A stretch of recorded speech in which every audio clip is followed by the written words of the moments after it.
engagement initiatives enhance the key roles of the university, education, research and service in alignment with industry, NGO and community needs. So all the time, all the parties have an equal stage. Equal, but really you have to ask yourself sometimes, is it really equal? That's another question that we have to look at, because many communities have said that they feel overwhelmed by knowledge experts, so to say, who come from universities. So the way, not everybody can work with communities. You must have a certain personality, you know. You must be the kind who's willing to listen and willing to take and not think. I always tell my academics, don't for a minute think you are the sole custodians of knowledge. There is so much of knowledge that you can gain from out there, from people who may not have had the privilege of university education, but know just as much, if not even more than you. So what we did was we then developed the, UKM's governance ecosystem, which looks so beautiful on the slide, doesn't it? But it is like a duck on water. You look at the duck floating on water, it's so beautiful, so calm, so serene, but you don't know underneath how it paddles like crazy. What happens underneath, all the challenges that take place. So you've got now 4 deputy vice-chancellors. Then you saw the definition of engagement. Engagement cuts across and supports research, education and service that sit with different deputy vice-chancellors. How do you work collaboratively? So you have to accept your role is a supportive role. You cannot. If you want to go in and say, this is my territory, this is how I'm going to work on research, and you don't collaborate with the vice president who is in charge of research, it won't work. Or it might work, but with great difficulty. In my university, it's a big challenge. All the money for research is with the Deputy Vice-Chancellor for research. So I have to be very good to the Deputy Vice-Chancellor for research. Otherwise, I have no money. All right, and convince. Then we have our deans at the various faculties, and we support them. And we work together to transmit the messages of how important it is to work in this area. Slowly and surely, step by step, we have moved forward a little bit. Let me just take you to the next slide. So what we have now, this is the way in which we have institutionalized it within the university.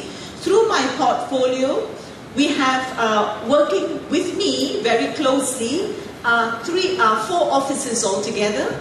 The Industry Liaison Office, the Office of University Community Partnerships, the Chancellor's Foundation, which is the fund generation. Professor Vichan spoke strongly about social enterprise, and even in the universities, academics, communities and social enterprise is one thing. Changing the mindset of academics to think of how they can generate funds, to think as entrepreneurs, to support their own research. I think that is the next thing that needs to be done. It's not easy, but has to be done. Because governments are reducing budgets for universities. Our research funding has been reduced by 50% this year. We have already been told. So you have to think of looking up. I remember, just as an aside, let me tell you this little story for which I'm really grateful to the previous Vice-Chancellor. When I first became Deputy Vice-Chancellor, there were no guidelines for this portfolio. And there was no funding allocated to this portfolio. So at one of our senior management meetings, I told the Vice-Chancellor, I said, how do you expect me to move Tansri? We call her Tansri, that's the title. And I said, there is just no money to move anything. And she looked at me and said, get creative. Oh my God, okay, get creative. And I had no choice because there was just no money. There was minimal money coming in. But it has made us stronger. Because of that, we have been forced to look at ways in which we can generate money. So we've got strong industry partners, and we've managed to, in my first 2 years or 3 years as Deputy Vice-Chancellor, I managed to bring in 20 million into the university. All right, but it's not been easy, but it can be done. So we hope that we can keep on working that way. And then Asia Engage, of course. Putri is here with me, who helps me with the Asia running of Asia Engage. Putri, why don't you stand up so that they can see you? Then at each faculty has a head of industry and community partnerships and an industry and community engagement student ambassador as well at each faculty. So that when we have our meetings, they come for meetings. I have meetings with the heads of industry and community partnerships at faculties once a month, every month. At the residential colleges, you also have the students staying there. We have a fellow for industry and community partnerships at each college. When we have these meetings with the heads of industry and community partnerships, they are also invited for the meetings, so that then the university can move in the direction that needs to be done. I don't have the time to take you through this, but this is one of my favorite quotes.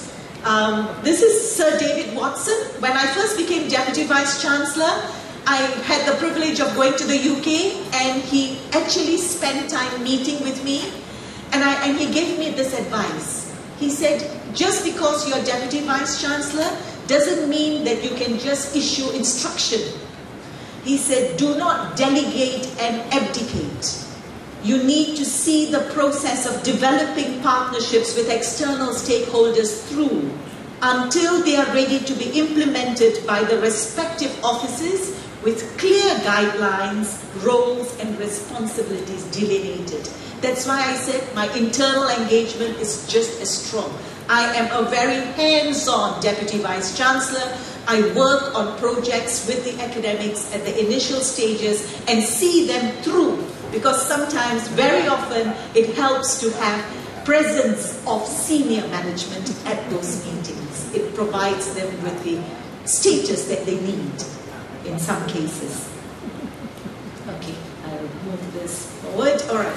What we have also done to help the academics understand the whole area is develop policy guidelines for effective stakeholder engagement. We have a policy paper. You know, in the beginning, I didn't even dare call it a policy paper, because a policy paper sounds like you're telling them what they have to do. We just called it guidelines. All right? And it's still guidelines, actually, but in our minds, we know that this is a policy paper. Guidelines for carrying out sustainable and productive industry and community engagement.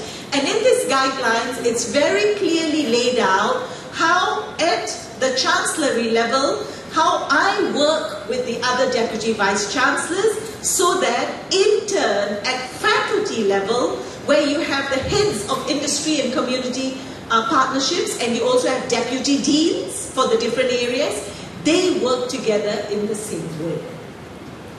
We have also developed engagement policy guidelines document.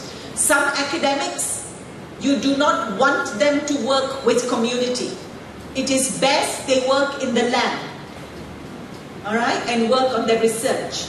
Because even academics need capacity building. Not everybody can do this easily. You have to train them. So we've developed that, and our engagement policy guidelines between UKM and external stakeholders, we take them through these processes. Engagement planning, preparation and negotiation, finalizing engagement, and then the implementing, the monitoring, reporting, and the gaining of feedback from external partners. Promotional criteria, as you've heard from your colleague as well, the panelists. The major challenge for institutions of higher learning is not preaching to the converted, and I think most of us here are the converted, and there are many out there who are not converted yet, but persuading those driven by traditional promotion criteria that there is value, relevance, and excitement in engaging with community and industry partners to enhance research, teaching, and service. Initiating, developing, and sustaining relationships with external stakeholders is very rewarding, but time-consuming, and takes academics away from their core business of being an academic as it is framed in the traditional academic criteria. So one has to get to the core of the criteria and change the criteria. or not change. I took a different approach. I didn't change anything. Maybe it must be my minority community background. You know, that I find ways to come in, but not to change, because that would be very problematic for me to change completely. It might even raise resistance if I aspire to change. So we use the existing system, but within the existing system, we have input, say for research. I didn't bring that diagram, you know. This is the same one, similar to what you had presented earlier. But just let me explain one bit to you. So within the research, an academic can choose. You can choose whether you want to 50% for your research, or that's minimum actually. But it can go up to even 70% for research. Then teaching and learning becomes less, and service becomes less. But minimum for teaching and learning is 30%. So then you play around with the rest. Now, we have incorporated within the research and innovation criteria, very clear criteria for research-driven community engagement, research-driven industry engagement. And also if you are able to bring in money, because people who are involved in this area generally will think of ways in which they can generate funds. There is also then recognition for that within the research component of promotional criteria. The same also for teaching and learning.